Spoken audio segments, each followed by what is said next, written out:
Aloha everybody, quick update for Waialua Relief donations.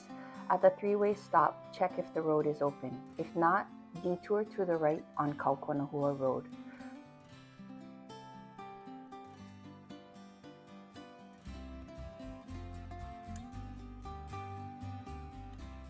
As you drive through, you can see the recovery work still happening at Otake Camp and the bridge area where the river overflowed.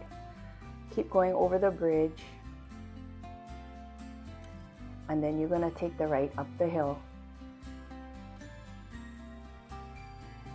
and you see the St. Michael's sign.